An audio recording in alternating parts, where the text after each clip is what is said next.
Kabupaten Kuburaya siap bertransaksi di katalog versi 6.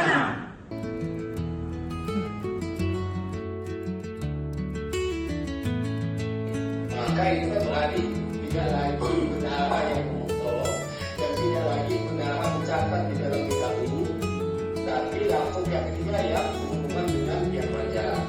Bagaimana tarif terjadinya Pak? Memastikan apakah ada kewajiban dari menara ini untuk mengecek apakah yang bersangkutan itu yang ketiga itu juga taat kepada pajak. Apakah ini sebenarnya tugasnya dari bagaimana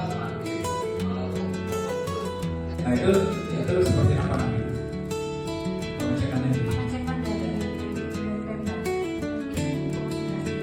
Ya, kalau misalnya sudah itu bisa koordinasi dengan rekan-rekannya. Apakah sudah masuk di koordinasi atau belum? Oke, artinya memastikan ada transaksi yang dilakukan oleh pemerintah lingkungan dinas apapun di Kuburaya, minta dari rekanannya untuk mana bukti storennya juga deh. Kalau nanti mau rekonsiliasi dengan kami, dengan kita. Bisa di koordinasi aja Pak, karena kita kan masuk ke koordinasi. Bisa di kalau di koordinasi. Kalau minta screenshot dari kontaknya. Mungkin itu Pak Kun, nanti secara teknisnya coba kita secara teknisnya mungkin bisa di test case, misal satu transaksi gitu ya, 1-2 transaksi yang dilakukan pembelanjaan oleh pemerintah daerah di lingkungan Kuburaya dengan rekanannya seperti apa, nanti coba kita tes case. Ini kan baru hal yang pertama Pak Kun ya. Jadi mudah-mudahan makanya Bu Asisten berguna. Pak, kalau untuk SPP teknis itu kalau sudah pernah melihat langsung di kontrak sekarang sudah masuk Pak. Oh gitu. Ya, kalau dari teknis, kalau dari Telkom baru kebetulan kalau kami itu pernah ketemu, tapi untuk SPP yang lain kami sudah ada masuk. Apakah pun ada pertanyaan? sudah, maaf dah, cukup. Siap. Jadi saya sudah mengerti secara itu memang benar tidak lagi bicara, tetapi negara bisa mendetek yang bersangkutan. Kali ini akan digunakan untuk ini ya, untuk rekor nanti. Apakah ini nanti kita akan bicara dengan Pak Siono nanti, apakah rekor ini tidak lagi di kita, tapi kan logikanya kan setiap belanja pemerintah yang kita rekor.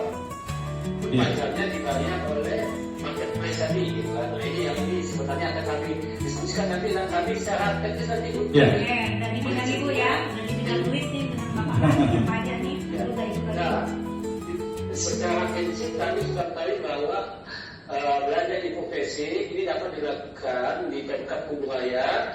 Nah, cuma pertanyaan saya kemarin ada tarif ya, tarif yang agak beda ya, dengan menggunakan belanja secara manual dengan belanja secara e-processing. Itu pertanyaan saya selanjutnya tuh. Oh iya, Kak. Silakan yang jawab. Oke, yang repot mungkin nanti kita coba berimprovisasi Pak. Ada pembelanjaan yang melalui SIPP dengan yang pembelanjaan non SIPP gitu ya. Kan itu gimana kita sebenarnya Pak? Artinya kalau dengan SIPP melalui SIPP mekanismenya tanggung jawab outputnya ada di pihak penyedia marketplace gitu ya Mbak Selin ya. Artinya bisa dipisahin. Kalau tidak melalui SIPP artinya itu menjadi tanggung jawab bendahara masing-masing kan gitu ya. Itu yang pertama. Yang kedua mengenai perbedaan tarif Mbak Selin tolong dibantu. Baik Bapak, untuk perbedaan tarif itu memang betul kalau lewat SIPP jadi 0,5% ya Pak ya. Sedangkan biasanya PPh 22 itu 2%. Itu juga sudah sesuai Bapak dengan aturan ada di PMK 58 Pak, tadi ada di pasal 6. Jadi memang untuk pembelanjaan lewat SIPP itu dipotongnya hanya 0,5% Pak. Iya. Ya, jadi untuk perbedaan tarif itu tidak masalah karena sudah sesuai dengan peraturan yang berlaku Pak. Oke. Kalau memang begitu, situ tadi pertanyaan saya karena nggak pernah dalam sejarah nih kan ya, bahwa ada dua tarif yang berbeda gitu. Menggunakan pakai manual itu pakai elektronik. Makanya informasinya udah clear Bu?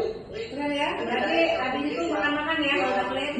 Iya, clear. Jadi yang pertanyaan saya tadi sudah selesai, saya tidak